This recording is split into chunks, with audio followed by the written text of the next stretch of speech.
All right. So we got this debate that we want to talk about. So real quick, full disclosure, I started and I stopped watching about 30 minutes or so in. I got frustrated, annoyed, and bored. Um, that's just how I felt about it. So I guess in a sense, I'm looking to you to Yeah. give me a little No, bit of a there that is the rundown. reality of it. Um, I was feeling that way. I was like, this is such a bad format for doing this.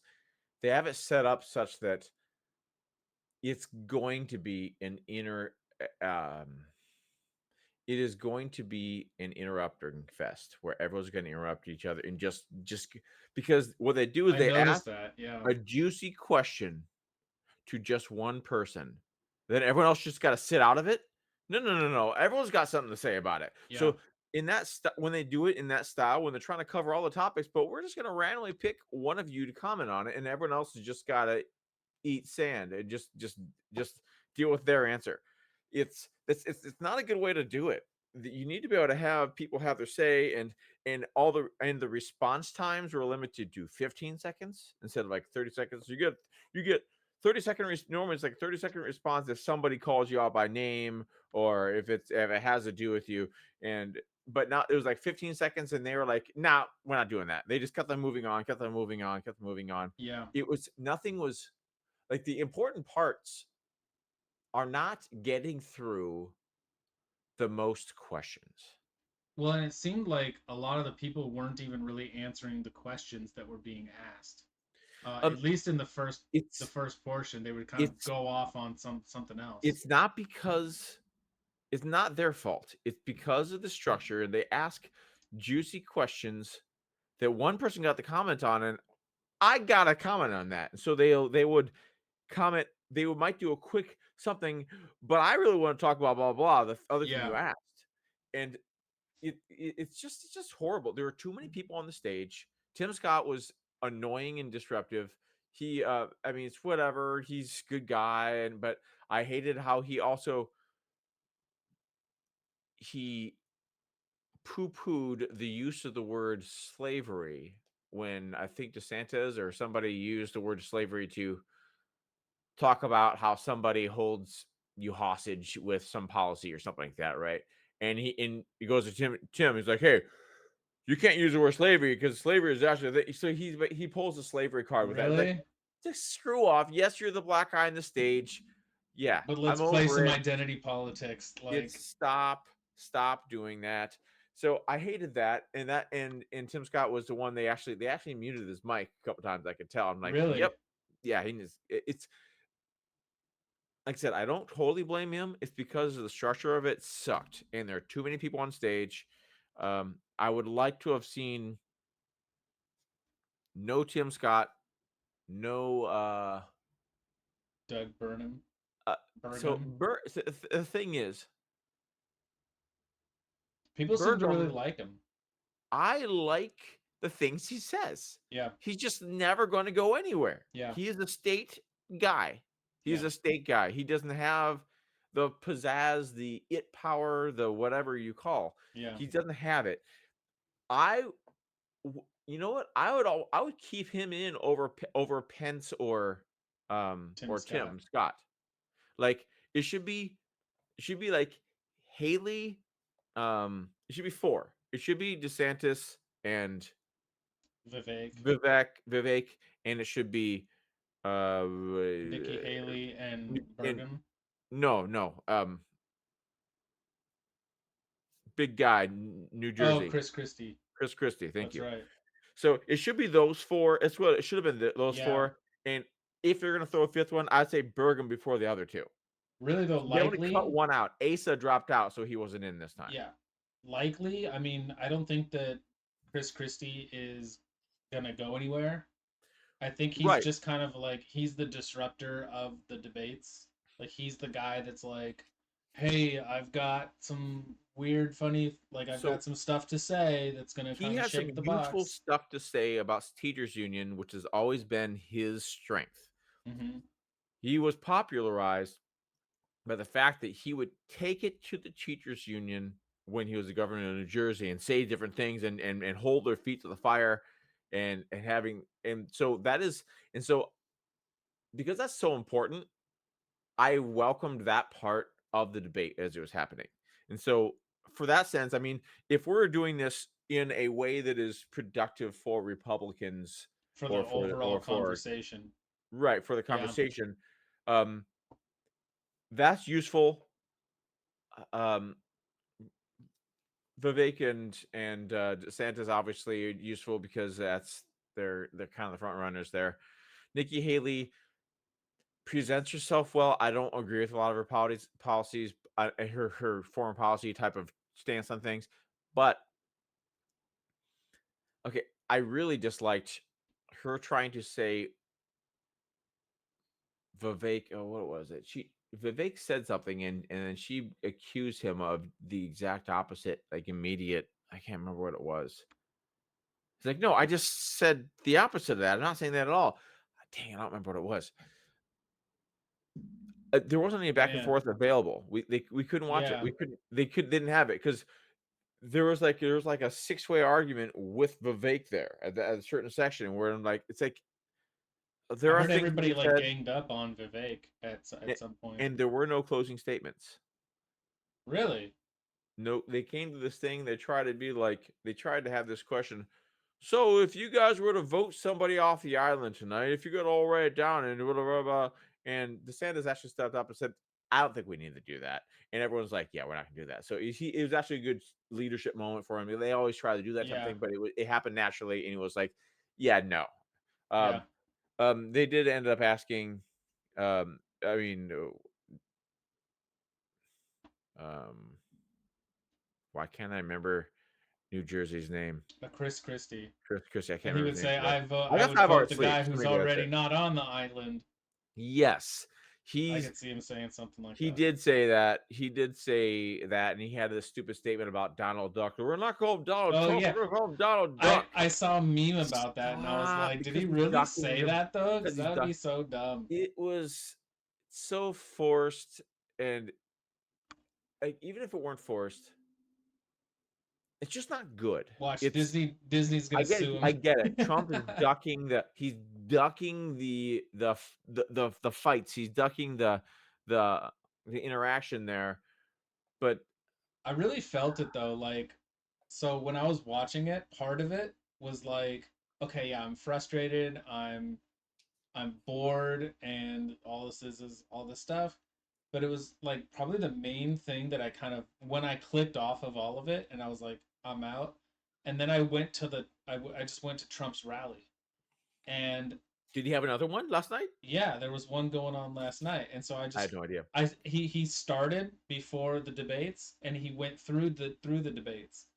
And so I just like I started listening to that because I was like, all of this debate, like this Republican debate, feels irrelevant. It feels Oh yeah, pointless. And so especially since he's doing well in the poll and the two 10% and 9% poll leads that he just got from whatever it is, like an MSNBC poll or something. I can't remember what yeah, it was, but so because there's that kind of momentum too, where it's like, yeah, it seems like he's gonna be the guy. Now things can happen in Iowa, obviously. Iowa and New Hampshire and South Carolina. I would say after those three, if Trump is still destroying them, it's over. it's They need to just get over. out. Yeah, So someone has to win or very close to win, take a really strong position in Iowa, New Hampshire, and South Carolina. It has to be. I think if he like for him to if he were to actually go on the debate stage and debate the other Republicans, I feel like it would just kind of like be purely just for the entertainment value of it. Like that's it. And So it's largely but like at this point it feels like it's beneath him.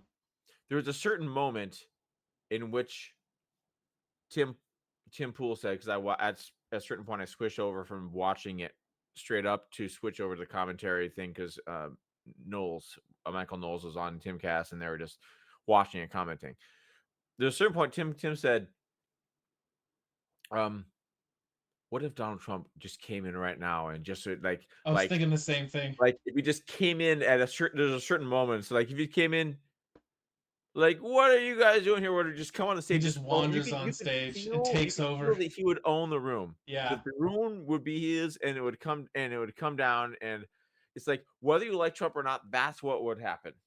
It's like, I mean, even haters in the office would be like, Oh my God! Donald Trump is geez, here! Oh my just for God! the Coliseum action. It would be hilarious if he just like walked across the back of the stage and just kind of waved at people, and then he just walks off. Like, there's so many funny things that kind of that I could just like imagine about it.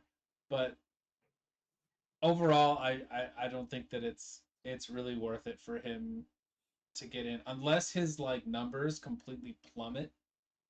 I just don't really see any real reason for him to get on the debate stage. He's got to win this thing. I mean, he's gonna get the nod, so he's got to win the thing. Yeah.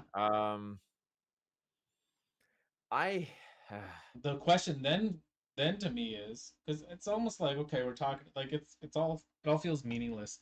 Like, oh, we're talking about, oh, we like Vivek and we like, Ron DeSantis and Nikki Haley. She has some interesting points and she holds herself well and you know this and that.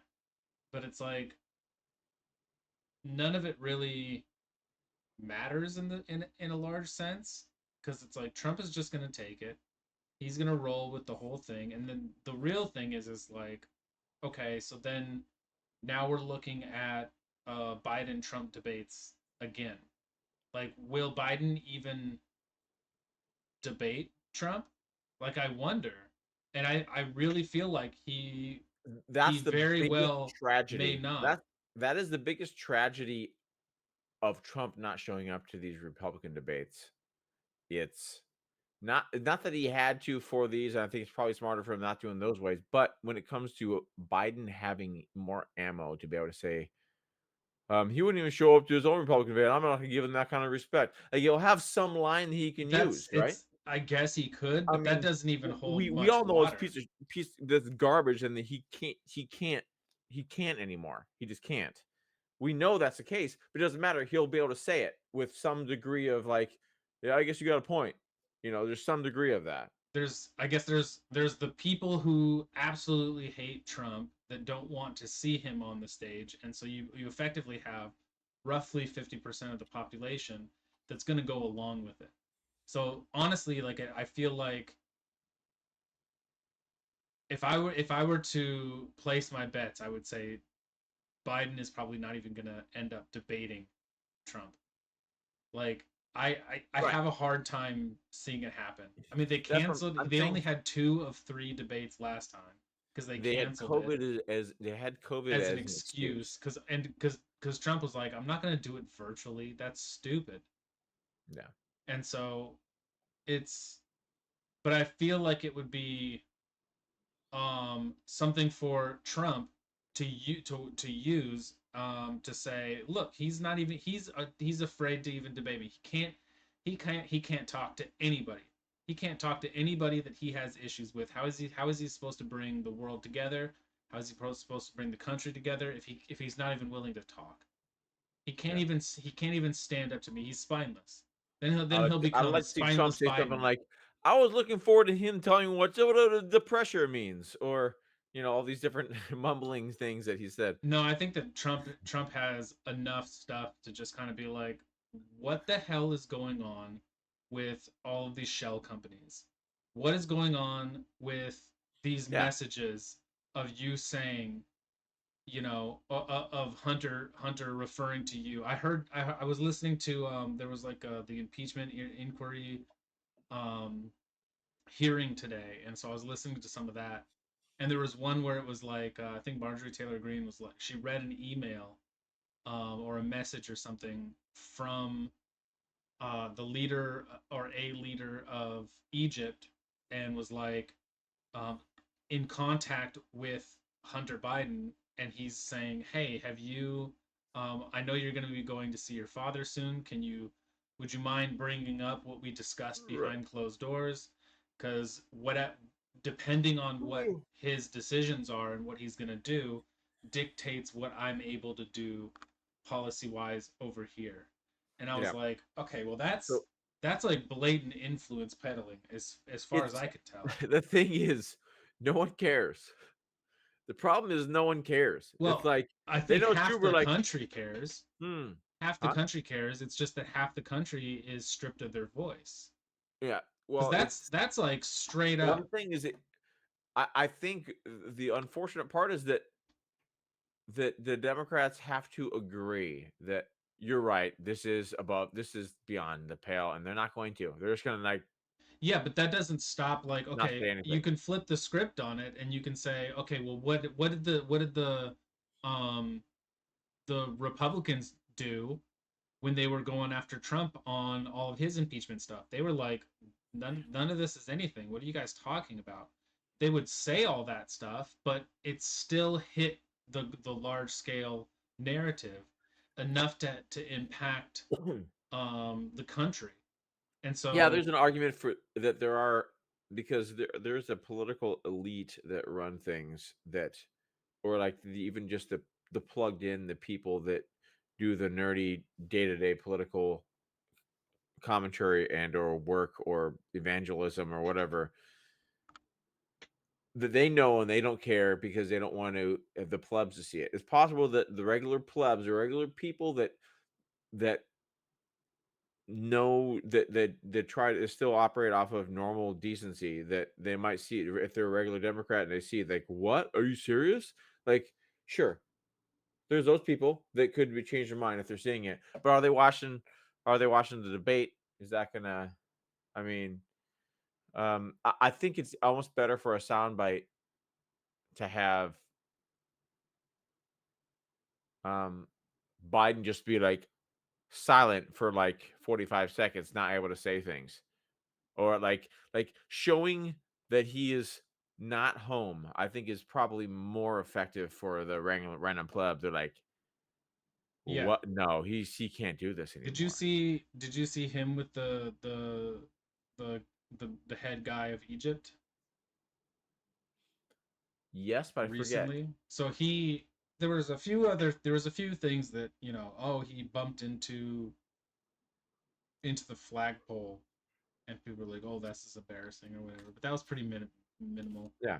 Um but there was like two instances I thought that actually were like, okay, this seems really strange. He's sitting there and the guy's talking in English. The guy from Egypt is talking in English and he's talking about how important this moment is. Um, and Biden is sitting there like fiddling with an earpiece. He's trying to get this thing in his ear, and he's like, you know, with it, which is the translator, and it kind of keeps falling out, and he finally gets it in, and the whole time, um, so I'm kind of like, why is Biden trying to get the translator in when the guy's speaking English? I don't know what he's doing. But the Egypt guy, he's like, you know, this is very important. Can you hear me, Biden? Biden, can you hear me? And then Biden's like, he doesn't respond at first, and then he goes, uh-huh, uh-huh.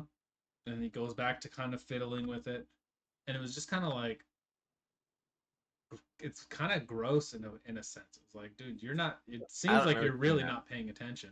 I don't remember seeing that, but I mean, I need no further evidence. It's just a matter of having more and more um pieces of information to show other people like, hey, look. I mean, I've already seen it enough when he's walking up and he's shaking the wrong way. Yeah, I mean, he does so It's many that way, like, things that it's just showing like, his showing a shaking hand out the wrong direction on the stage, and then, "Wait, no one's over there." yeah, And turns the it's other side. "Oh, no one's over there. Where do I go?" Then someone comes out with a cane. That's all, folks, and pulled off yeah. stage. It's There's so many things that like look terrible for him, and they have such a poor way of explaining it. They don't even really have an explanation. They usually just like there when they isn't try one to, other they just than go on to something else. there isn't one other than conservatives bad, anything better than conservatives in general, and especially Trump. So it's more that they like you know what? Anything is, as long as we have our people in there, D is the way to go. It doesn't matter. It doesn't matter. He just needs to be there. He just needs to occupy the space, and they're happy with it. Not the Yeah, regular everybody. Not the regular everybody when they see things like that. Like what? Oh no, I can't do that. The Joe Rogans of the world. He's just like, oh yeah, no, I just can't do that. Like I whether he's think gonna vote by for the Trump. by the time the election rolls around, um, Joe Rogan is going to endorse, maybe He's not already endorse, but he's gonna be like, I'm going for Trump, like He already has, and Patrick Bet in David some questioned him on ways, it. in Well, some he said that, ways, like it's like, "Well, I already said that, if it's Trump versus Biden, I'll vote for Trump." yeah. So, But he's not that's he's kind of never go like I don't think he's ever going to embrace and be like, "Yeah, right. he's the man." He will laugh at things, like saying he's funny, and he'll say he owns a room, and, he'll say things about Trump that are positive in some ways, I but think I think he'll say I similar think things that I do. He's Rogan an asshole. secretly likes Trump, but he's not willing to, which is smart. I think he secretly likes Trump, but he's not willing to come out right and say it. Um I think he's willing to come out and say anything, but it is also I think he's occupying a good space right now. He's kind of his whole thing is he needs to be in the middle right now. He needs to kind of be like the reasonable person who's able to reach across the aisle and kind of talk to both Yeah, sides. I think it's better for him to be positioned as he is rather Yeah, than I agree. to move over and say, "Oh no, it's Trump all the way." I don't think he does. He might feel like that more than he's letting on, but I don't think Yeah, he's like pro Trump. I think he's just like I think that he sees all of the prosecutions that are happening he sees the against them. BS I of think it. this is ridiculous, and this newest prosecution, the newest one where the the judge in New York gave a summary judgment, which means they didn't talk to anybody. They just read the information and just made it banging a gavel and made a judgment saying that Trump's legal entities, his corporation has to be disbanded. That was crazy. Yeah, I said that I, yesterday I or don't yesterday. understand. I don't understand. There's so many things that are just like, Well, there are complicated details to that no one understands, but it's still nuts. It's still nuts to think that in oh yeah, and he tried to in that summary judgment he tried to say that Mar-a-Lago is worth $24 million. So he's trying to give like these yeah, um because each house is worth like 4 to 8 million or something like that. That so and because it takes up X amount of lots, that it's actually worth no, this it's much. on seven. I think these numbers might be a little bit off, but they roughly represent the truth. It's like on 17 and a half acres, and it's from water to water on both sides of like a peninsula area. Right. Um, and it's if you look on an overhead map, it's like 17 acres as opposed to like there's a comp that's right next door, monstrous size house, only 1.7 acres, and it's 56 million for this 1.7 acre in the same neighborhood, right there, right next to each other, and Uh it only huh. has water on one side. So Mar-a-Lago, it makes 25 million a year profit from the club that's Right. there. So of course it's not only worth 24 million, it's worth around $1 billion. It's Probably. it it Yeah. just yeah, it's worth a lot. So all the details of it Well, to me, are it's nutty, but I more don't know the complete legal real estate ease and all the technical things, but it's ridiculous. It's obvious that there's just vindictive political nonsense. motivations that are Yeah, vindictive leading the nonsense charge that for all has of no this. legal standing. It's just like judges have God power Yeah. because judges have God power because it's no longer linked to the law or what is written in books. It's just like whatever they decide, that's what happens. Yeah. Like, no, it's supposed to be you're supposed to be interpreting the law and comparing it to how constitutional it is. It's not supposed to be like you serving justice to the world. That's not what judicial that's not what you're supposed to do as a judge.